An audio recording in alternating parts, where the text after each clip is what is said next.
السلام عليكم، عاملين ايه؟ يا رب تكونوا بالف خير.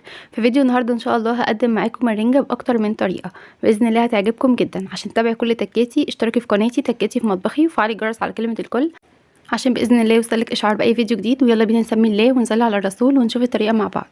اول حاجه وزي ما انتم شايفين كده انا ببدا ان انا اشوي الرنجه دي، صينيه كده مخصصاها للشوي، وببدا ان انا اشوي عليها الرنجه من كل الجوانب بالشكل ده. بعد كده ده الخضار اللي انا هستخدمه، هستخدم طماطم وبصل وفلفل حامي.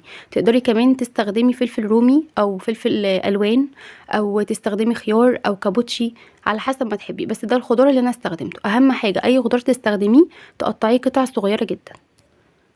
بعد كده ببدا اخلي الرنجه كده بالشكل اللي انتوا شايفينه ده، بتتخلى معايا بكل سهوله.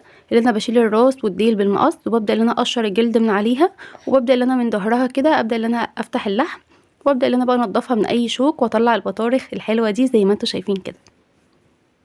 بعد كده خلاص كنت خلصت كل الرنجه، وده كده الكميه اللي خرجت معايا. في رنجتين لقيت فيهم بطارخ ناعمه، وثلاثه لقيت فيهم بطارخ مرمله.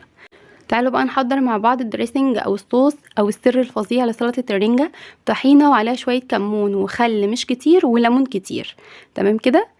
انا حطيت ليمونتين، هبدا ان انا اقلبهم بالشكل ده، هتلاقيها تقلت معاكي. هنحط بقى شويه زيت ونقلبهم برضو لسه تقيله، هنخففها بالميه بس كده. بجد الصوص ده او الدريسنج دوت لسلطه الرنجه رهيب حلو جدا لحد ما وصلت للقوام ده.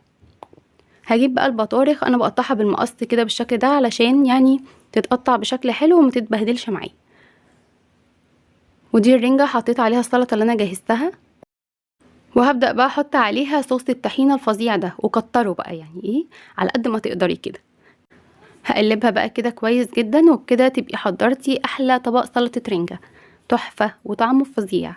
برضو البطارخ اللي انا قطعتها دي هبدا احط عليها شويه من الطحينه اللي احنا جهزناها دي، برضو بيبقى طعمها فظيع حلو قوي. باقي بقى الصوص اللي فضل قمت حاطاه على سلطه الرنجه زي ما انتوا شايفين كده. في الطاسه دي بقى هبدا احضر معاكم حاجه بجد خطيره، فيها شويه زيت وفصين توم وفلفل حامي متقطعين كده قطع صغيره. يا دوبك بس كده قلبتهم تقلبتين ما يغيروش لون ولا حاجه، وحطيت عليهم معلقه خل كده. وبعد كده هنزل عليهم بالطماطم. الطماطم دي انا ضرباها في الكبه، يا اما تكون مبشوره يا اما في الكبه.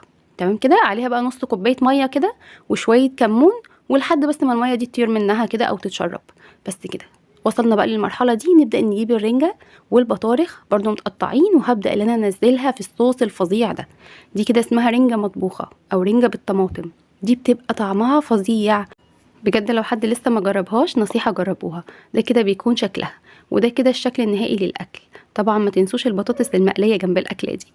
ده اول طريقه للتقديم. الرنجه بحط عليها شويه زيت وبقطع عليها فلفل حامي، والرنجه المطبوخه والبطارخ وسلطه الرنجه الفظيعه بتاعتنا، وطبعا بطاطس مقليه وليمون بقى للي حابب يزود. والبصل دوت بحط عليه شويه خل وشطه وشويه ميه، بيبقى طعمه حلو قوي مع الاكل ده. اتمنى ان الفيديو النهارده يكون عجبكم. لو عجبك الفيديو اعملي لايك واشتراك للقناه وفعلي الجرس على كلمه الكل عشان باذن الله يوصلك اشعار باي فيديو جديد. والسلام عليكم ورحمه الله وبركاته.